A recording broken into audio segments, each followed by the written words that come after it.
Assalamualaikum warahmatullahi wabarakatuh. Perkenalkan, nama saya Yami Febrianti, NIM 19022051, jurusan PG PAUD, Fakultas Ilmu Pendidikan, Universitas Negeri Padang.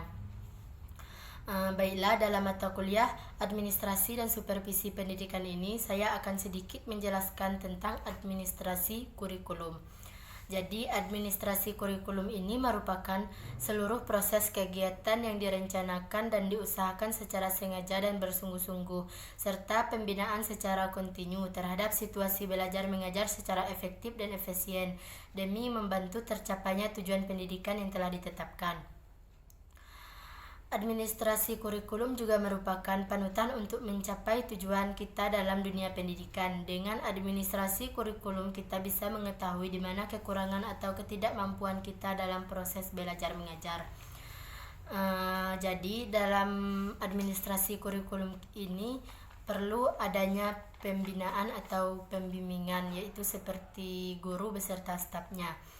Jadi dalam pendidikan, pada tingkat sekolah apapun, yang menjadi tugas utama kepala sekolah beserta stafnya ialah menjamin adanya program pengajaran yang baik bagi peserta didik. Karena pada dasarnya pengelolaan atau manajemen pendidikan fokus terhadap segala usahanya pada praktek belajar mengajar. Yang kedua yaitu perencanaan kurikulum. Perencanaan kurikulum ini suatu proses ketika peserta dalam banyak tingkatan membuat keputusan tentang tujuan belajar, cara mencapai tujuan tersebut melalui situasi mengajar belajar, serta penelaahan keefektifan dan kebermanaan metode tersebut. Perencanaan kurikulum ini mengandung keputusan-keputusan tentang berbagai isu dan topik. Perencanaan kurikulum tentunya juga banyak melibatkan banyaknya kelompok. Perencanaan kurikulum pastinya juga dilaksanakan pada berbagai tingkatan atau tahapan. Intinya, perencanaan kurikulum itu ialah sebuah proses yang berkelanjutan. Dalam perencanaan kurikulum ini sangat diperlukan adanya kerangka-kerangka kerja agar perencanaan kurikulum tersebut tersusun dengan efektif dan benar. Yang ketiga yaitu pengorganisasian kurikulum. Pengorganisasian kurikulum ini merupakan perpaduan antara kurikulum 1 dan kurikulum 2 ataupun lebih. Sedemikian hingga menjadi suatu kesatuan yang utuh. Pengorganisasian kurikulum ini juga diharapkan dapat menggairahkan proses belajar serta pembelajaran menjadi lebih bermakna karena senantiasa mengkaitkan dengan kegiatan yang praktis sehari-hari sehingga tujuan pembelajaran tercapai. Pengorganisasian kurikulum ini juga bertujuan untuk mempermudah siswa dalam melakukan kegiatan belajar. Ada juga pelaksanaan kurikulum. Pelaksanaan kurikulum yaitu sebagai pemberi petunjuk bagaimana kurikulum itu dilaksanakan di sekolah. Pelaksanaan kurikulum ini tentu juga butuh pembinaan. Pembinaan kurikulum pada dasarnya ialah usaha pelaksanaan kurikulum di sekolah. Dilaksanakan kurikulum itu direalisasikan dalam proses belajar mengajar sesuai dengan prinsip-prinsip kurikulum yang telah dikembangkan atau ditetapkan sebelumnya bagi suatu jenjang pendidikan atau sekolah-sekolah tertentu. Yang kelima yaitu evaluasi kurikulum.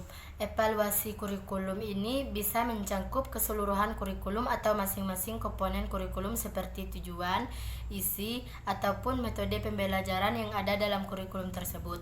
Evaluasi kurikulum ini bisa disamakan dengan penelitian karena evaluasi kurikulum menggunakan penelitian yang sistematika dan menerapkan metode penelitian. Evaluasi kurikulum juga sebagai proses penerapan prosedur ilmiah untuk mengumpulkan data yang valid dan reliabel untuk membuat keputusan tentang kurikulum yang sedang berjalan atau lebih dijalankan. Jadi evaluasi kurikulum penting dilakukan dalam rangka penyesuaian dengan perkembangan ilmu pengetahuan, kemajuan teknologi, dan kebutuhan lainnya. Oleh karena itu, dengan memahami evaluasi kurikulum bisa kita dijadikan untuk tahap pertimbangan dan membuat keputusan tentang kurikulum tersebut. Yang terakhir yaitu peran guru dalam administrasi kurikulum.